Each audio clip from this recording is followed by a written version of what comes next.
This is going to be our first impressions. I'm going to try not to spoil anything as much as you can not spoil a 19-year-old show. A lot of the questions would be, does this need to exist? We've only seen episode 1 so far. I would say it didn't instill me with faith for the rest of the season.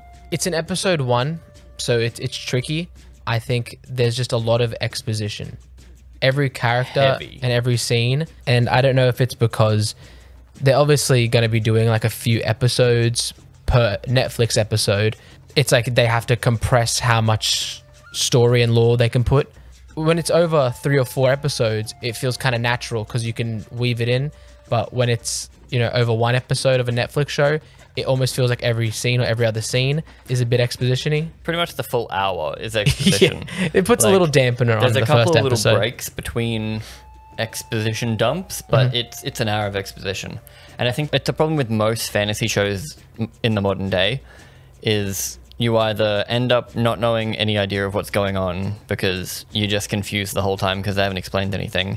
And I think this show does that for about 20 minutes. Yeah. And then they just start dumping on you lore-heavy stuff to try to catch you up because they didn't effectively do it in the intro. So the intro is completely original to the show, and I think completely pointless to the show. I've seen it said that it's quite visceral, like because you do see the genocide, but it doesn't play out how I think it should. Yeah. But maybe that's just... I really like the cartoon, like, a lot. So I don't know if I'm just... Everybody does. I'm just being anal retentive No on one's it. ever Like, watched that. they're doing it wrong. No one's ever watched that show, the animated show, and has said, like, it wasn't really for me. It's just so goddamn tight. Like, in the first 5 minutes, I know exactly who Sokka is, exactly who Katara is, and exactly who Aang is. But in this show, you get 10 minutes of completely other characters, and then you get about 10 minutes of Aang 100 years ago before we even get to the modern day. And Aang isn't Aang as far as I'm concerned. I think the actor is good. I think he could do it very well if he wanted to. He looks great, but he doesn't have any happiness. Yeah. He's apart, like there's about 30 seconds of him being moderately happy as a kid. Yeah. But then he's just depressed. They want it to seem like as soon as he was given responsibility, it took away his youth and his childhood. Yeah. But I think this is just like, over this whole episode, there's no youthfulness to present day Aang. Well, that's not who Aang is. Yeah, That's not who Aang he is is. supposed to be young, aloof, And that was despite the fact. That was one of our great fears that unfortunately came true. Because like I've seen it all over Instagram and like the dark reels and Game stories. of Thrones version. Yes, it's like you've seen it all, and he's just sad and depressed the whole time. He is. I think it comes from that exposition dump they try to cram in, where instead of having Aang's story fold out over a couple of episodes, they've tried to give us everything in the first 10 minutes with him, which means we're dumping on him that he's the Avatar. We're dumping on him that there's a war coming. In the original, Aang didn't know that there's a war coming. Aang just thought that he was the next Avatar, and he didn't want to be the next Avatar because he didn't want to grow up. Like, that's his whole thing. He doesn't want to grow up despite having a bunch of power. He doesn't want a responsibility. Yeah. And that's his journey. It's learning that. And instead, they've just made him depressed. And by the end of the first episode, he's like, I know what I have to do. I have to go learn the new elements and go kill the Fire Lord. Not kill, but I need to go defeat the Fire Lord. Restore balance. Whereas it's like episode 7 or 10 before he realizes what he has to do. He's just kind of, he wants to learn waterbending. He's Are like, there a few cool. like Avatar state talking tos about responsibility that kind of kick him into gear? Does he talk to Roku? He does about Roku like episode 7 or 10 when he finds out about the comet. So once the deadline's instilled, then he's like, oh, I actually do have to go, but he's still always fighting against it. Yeah. Like, by the end of episode 3, which is where this episode ends technically, all he wants to do is show Katara and Sokka a bunch of cool places to go before they get to teaching Katara how to waterbend. And he's like, oh, I guess I'll waterbend too. Like, we can learn together. Whereas that's not mentioned at all in this, and there's just no arc for him. Because it seems like what is Aang's arc? Because, again... Right now, in this show? Yes, because it's meant to be... Kill. He has power. He needs to get that responsibility and like learn to grow up or learn to become the Avatar. But in this, he's like, cool, I'm going to become the Avatar. Like, I am the Avatar. That is me. I'm going to do it. That might change later. Yeah, they might just like be taking a roundabout way to get to it. Yeah, it's very rushed. And then we've got Sokka, who they said they were toning down his sexism, but what they did is they outright removed it. So to me, Sokka is several layers. So you've got sexism, Okay. You've A got- beautiful top layer. The need to be a man. The need to be because he needs to be in charge of his tribe because daddy left him, and then just mad daddy issues. Yeah. And like everything stems from that. Whereas in this, he's immediately just cutting to the dad left, I need to be in charge. He's not going to learn to not be a sexist. And most of his arc in, especially the first 10 episodes, the show kicks off with him telling Katara she can't do certain things as good as he can. And then she gets so pissed off at him that she destroys a glacier accidentally. That's the thing here. Katara does things accidentally. She's not super powered. Because she can't control her emotions. Yes.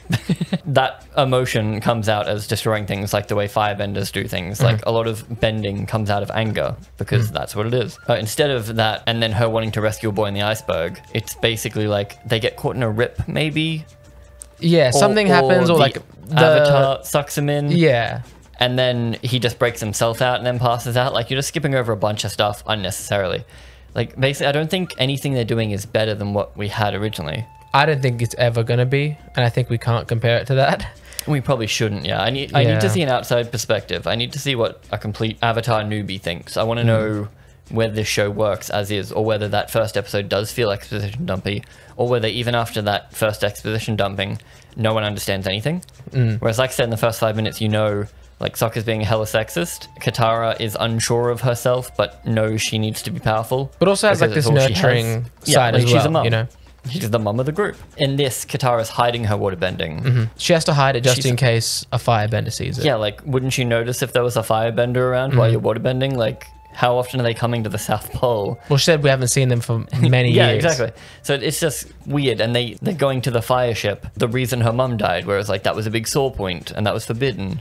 They're cutting out things that don't need to be cut out, and they're adding completely superfluous things. Yeah. Like, they're adding this super dark and gritty beginning, but it's ruined by the fact that we now know that they've been wiped out. Yeah. Whereas in the cartoon, you're kind of hoping along with Aang. Like, you don't know everyone's been wiped out. So when Aang gets to the Southern Air Temple, he's excited. He's like, that someone's got to be alive. It's this big secret that everyone knows but us and Aang. Yeah, they're almost keeping it to him. Like, they're eluding it. Like, they cover the Fire Nation helmet that proves that they were there. Instead, they arrive and they pick up a Fire Nation helmet. Yeah, it's almost the first thing they tell Aang as well when he wakes up. Yes, like, he immediately wakes up and they're like, no, they're all dead. It's not like no one's seen them in years, which is what they say. I think in the cartoon, we haven't seen them in 100 years. Whereas in this, it's like, no, they were all murdered. Grandma's like, he's the last Gran airbender. with the most lines in the whole show. very is exposition heavy. top build. Gran is the star, baby. Can't stop her. It's too much. What are the characters? Zuko, I didn't mind. I think he definitely has potential going forward. He's got the anger. He's got the sass. I think I'm happy with him as is. He's just missing a need for honor. For honor. He doesn't mention honor once. It's horseshit. 0 out of 10 show. He says, I want to be king. Yeah, I'm gonna be king. He's very much like, being king is my destiny.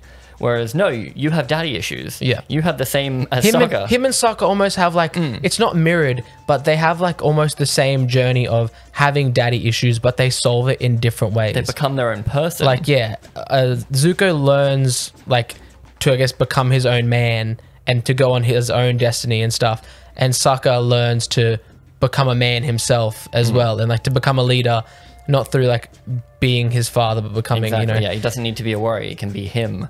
And it's perfect. It's beautiful. It was perfect.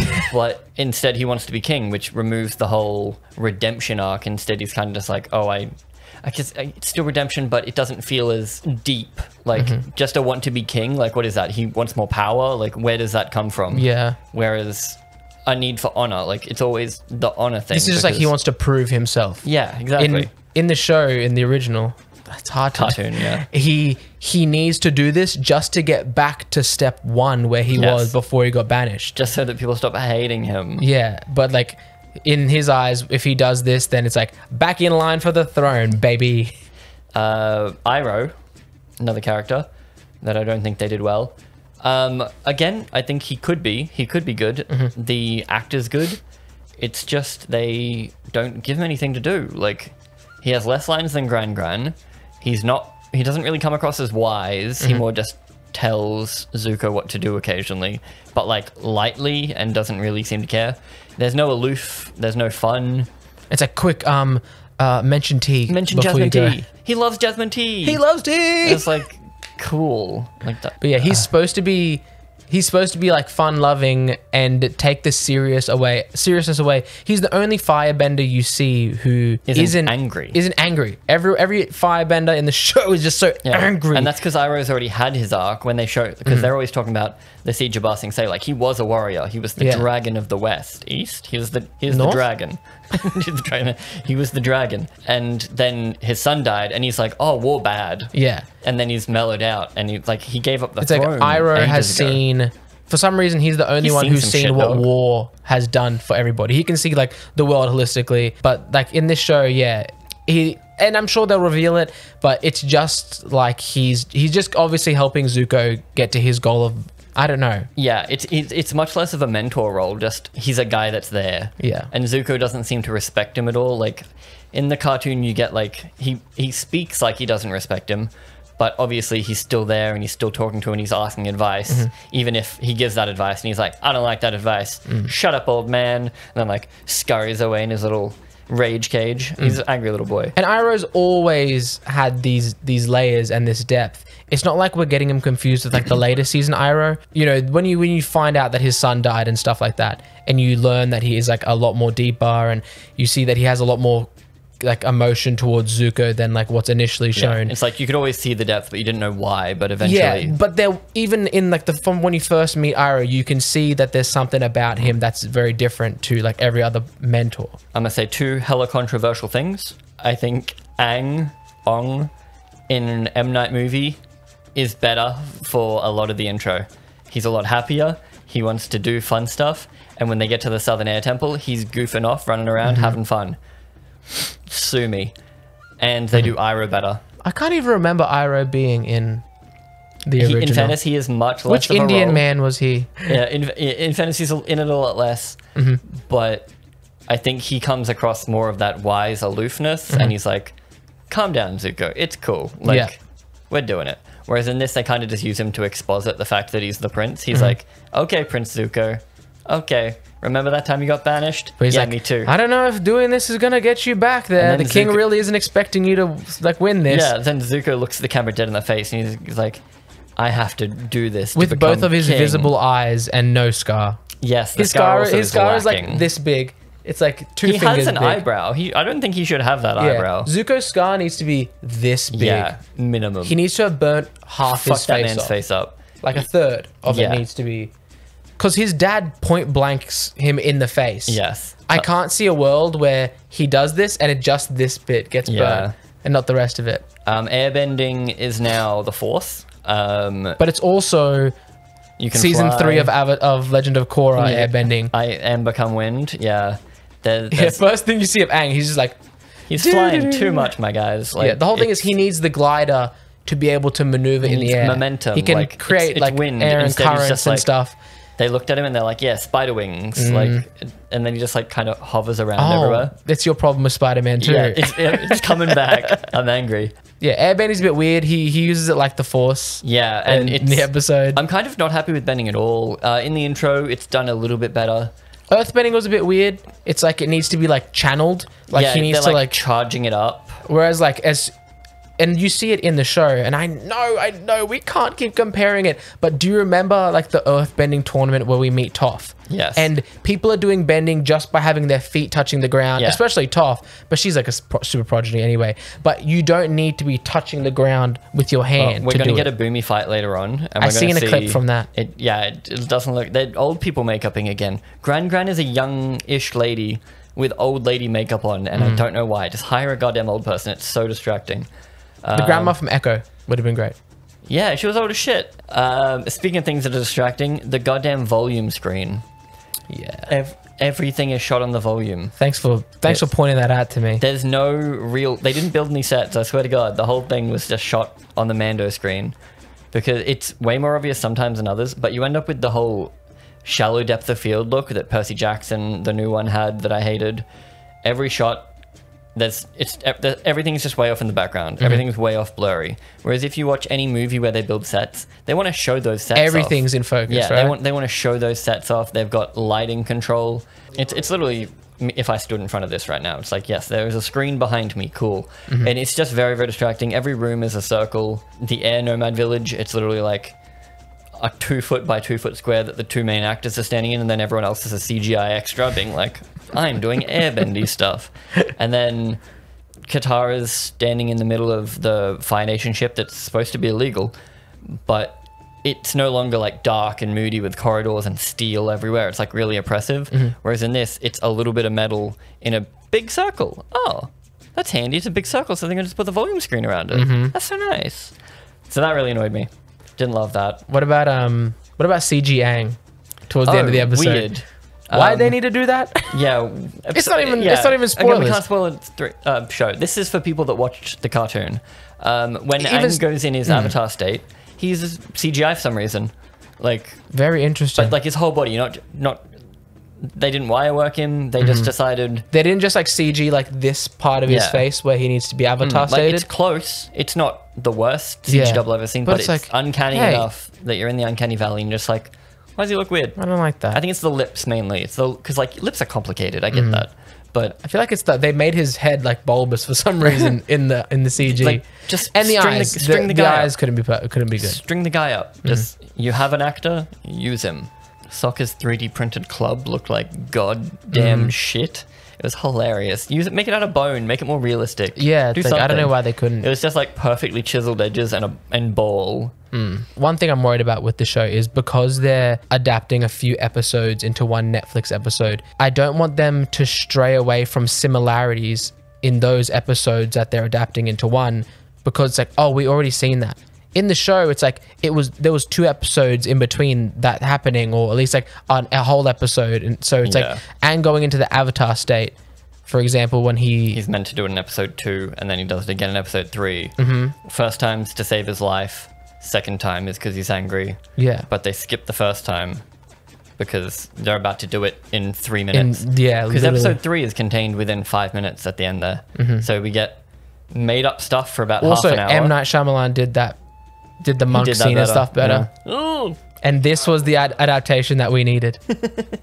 Oh no. Like when we needed M. Night most, he vanished. He vanished. It's like he adapted that better because in this one, Aang gets angry and he uses the avatar state and he blows the roof off the building and they're just kind of getting blown away. And I guess you hear Katara's voice in the background be like, Aang, stop. But then it takes like another... It's like a Gyatso memory that pulls him out of it. Yeah. Instead of... It's because they don't know each other. It's because they... Very true. We did half an hour of OC. Again, adaptations are weird. I get that they can't just give us the exact same thing, and I'm not sure I would want the exact same thing. I just don't think what they gave us added anything. Yeah. But we spend so long on that we get so little Katara, Aang, and Sokka in this episode. And I think that makes the episode suffer. Because again, first people we see, Katara and Sokka, and then by the 5th minute mark, we've got Aang as well. And maybe even by the 3rd minute, like it's crazy snappy. Like core group established. Yeah. And then like relationship can start being built from there. And then we've got Aang being like, do you want to go penguin sledding with me?